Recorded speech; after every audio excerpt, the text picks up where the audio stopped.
CNBC.com's Leslie Josephs is here to chronicle and discuss where else is this cropping up. We're definitely seeing it with airlines, although it seems to be the rule that if you're booking your own airfare, you don't really see it. I think that's kind of everyone else gets a deal but you. Yeah. Yes, of travel. But capacity is up. You know, there were a lot of constraints during the pandemic, and companies are now adding a lot back. Airlines are one of them, and they're finding that consumers are looking for cheaper options, and they're a little bit more price sensitive. You know, we're coming off of the holiday season, retail sales looking pretty good so far, but we're going to get into January pretty soon, and that's going to mean, you know, people might be doing some belt tightening. I wonder, though, because CEOs across the industry have cited the excess capacity as being a headwind for the overall industry. Wouldn't they then just want to cut capacity in order to boost prices? And isn't that going to stoke the ire of regulators and policymakers and politicians in Washington and consumers, but then be to the, I guess, benefit of shareholders who are shareholders of these companies? What are the crosswinds here? What are the cross currents, and how exactly does an airline company even navigate all of these conflicting issues? Yeah, that's a good question. With airlines, it's usually what's good for you as a consumer is bad for investors when you're looking for a deal. Airlines have gotten a lot savvier at cutting capacity, you know, where they can in order to boost revenue and boost fares. Southwest is one of the companies that has discounted fares a little bit more deeply throughout the fall. Think of Tuesdays, Wednesdays that would be possible or popular with business travelers that it just has not come back in the same way that it was pre-pandemic. And they're looking at restructuring their network a little bit so that they're using their planes on days where it is more popular. You know, people are really going back to their pre-pandemic travel patterns, looking at holidays, looking at, you know, peak travel times and things like that. Sarat, one of the questions I have, a lot of investors have, is whether this means that the top line is stalled out, you know, in terms of our revenue growth expectations for the next couple of quarters, and if it means that earnings growth, again, has to come from cost cutting and the kinds of things that could kind of circle back in a negative way on the economy. Yeah, I mean, I think operating efficiency is going to be really important, especially coming through COVID. So you're going to start cutting slack. I think you're going to see expenses. And this is where the technology companies say productivity is going to be really important.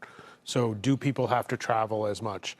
Do you then do the work at home, or, hey, we can do the Zoom calls? I think also with input prices coming down, that's going to help a lot of companies as well, because they didn't have to necessarily pass that on. You had to do that during COVID when all of a sudden, you know, oil was at $90. Every other input was going up. So that's where the best companies are going to have to use the best algorithms to see, you know, coming to the airlines, I think it's going to be important because all of them had their costs go up this year if you talk about wages, right? But true. Oil is back down to 70. Can they maintain the ability not to increase, you know, their routes? That's going to be the most important thing. And also, will they go into cost-cutting warfare? Look, given the consolidation of the airlines, they don't really compete that much with similar routes. So this is going to be kind of their moment. Can we be profitable? And investors have not given them the benefit of the doubt. You had, you know, United's up 9%.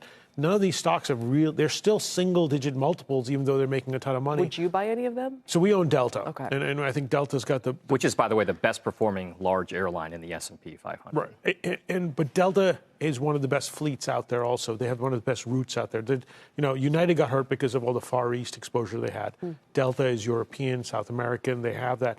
But they really have to execute at this point to show that even if demand is coming down, we can make money and we can increase it. Now, given that all the wages have come through, the pilots got, you know, a nice raise, and they all deserve what they needed to get. But now, can you make money? And then, to your point, if you make too much money, what happens? Because the government comes after you saying, hey, we subsidize you guys through COVID as well. So, Leslie, we've talked a lot about yield management and revenue management being huge for airlines. They got to be more savvy about it. Does it translate into hotels and cruise line operators as well? And the reason why, they all do yield management. They all try to find ways to maximize the amount of revenue per stay, per night, whatever it is. Why are those companies positioning better in terms of the market expectation versus airlines? Is it something to do with the fact that they are better at perhaps squeezing more out? Or is it just because our propensity as consumers is to go to hotels and cruise lines and we don't really care about how we get there? Yeah, that's an interesting question, too, because hotels do have more competition from Airbnb, whereas airlines, it's like, how are you going to get to California from New York? You don't really have a lot of choices. But airlines kind of came back a little bit faster. There was a lot of domestic travel, and there were these other options out there when maybe hotels were more shuttered, especially in business centers. But cruise lines were much slower to come back than the airlines. So, you know, customers are going back to those sorts of vacations. We're going to see a lot of that throughout the winter when we get into cruise season in the Caribbean. So it's just kind of a timing thing, I think. And then with hotels, airlines too, it's, maybe they don't want to fill the plane, but they want the maximum dollar for every seat that they can fill. Yeah. We'll see how many dollars they get There you go. with this kind of pricing pressure. Leslie, thanks. We appreciate it. Leslie Joseph.